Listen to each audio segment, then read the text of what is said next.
सभी बहन भाइयों को राधे राधे। और जनपद मेरठ में सरदना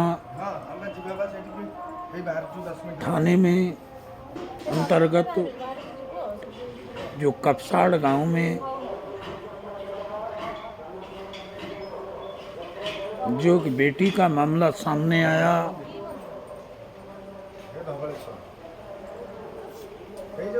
जबरन उसको खींचा गया। अगर उसने कुछ बेटी को बचाने की कुछ बातें रखी गई तो फरसे से उसकी हत्या कर दी गई। ये कोई छोटी मोटी घटना नहीं है, छोटी मोटी कोई बात नहीं है।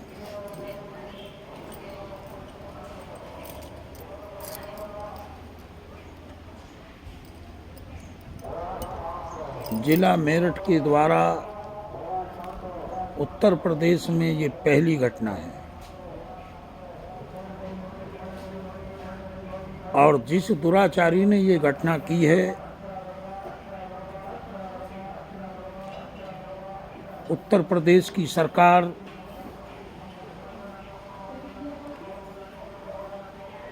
योगी आदित्यनाथ जी की सरकार, देश और प्रदेश में बैठी हुई सरकार, प्रशासन इसका कड़ाई के साथ इस चीज पे निपटने का काम करेगा। ये किसी एक बेटी का मामला नहीं है,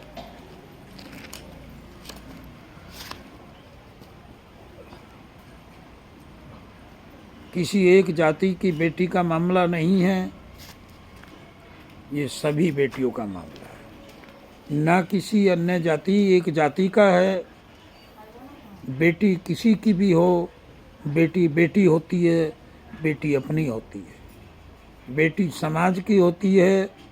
और बेटी के साथ अगर ऐसी घटना घटे तो वो अच्छा नहीं होता। कोई भी नेता हो, कोई भी व्यक्ति हो,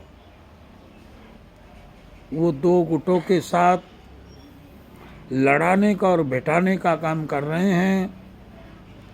इसलिए जाति में ना जाकर,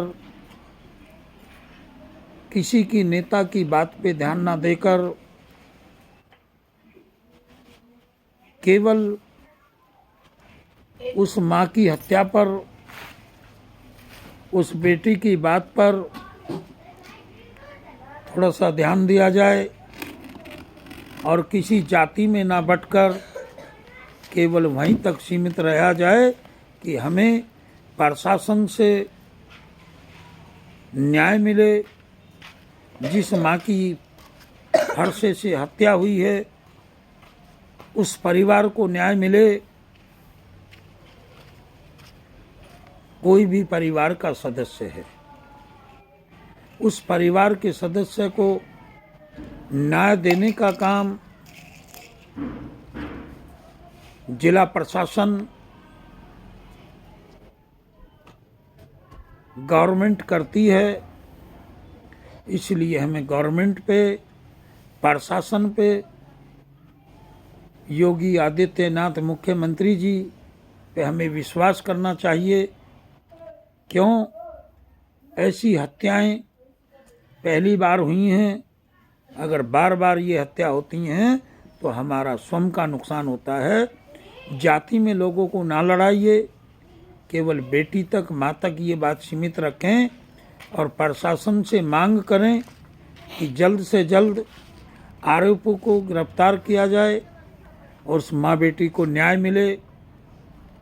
और दो व्यक्ति, अगर दो गुटों में लड़ाई होती है तो दोनों गुटों का हमेशा नुकसान होता है, परिवार का नुकसान होता है और दोनों परिवारों में, दोनों जातियों में नुकसान होता है। कोई जाति नहीं होती है कोई जाति का समय, जाति की बात ना लेके आएं।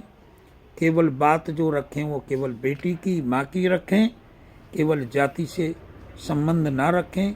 जो भी आरोपी है उसको जल्द से जल्द गिरफ्तार किया जाए और उसके साथ कैडी से कैडी कार्रवाई की जाए। मेरा सबसे यही प्रार्थना है, हाथ जोड़ के और सभी से प्रार्थना करता हूँ कि जाति में ना लड़ें, किसी भेदभाव ना रखें। हम सब एक हैं, हम सब सनातनी हैं। जय हिंद, जय भारत।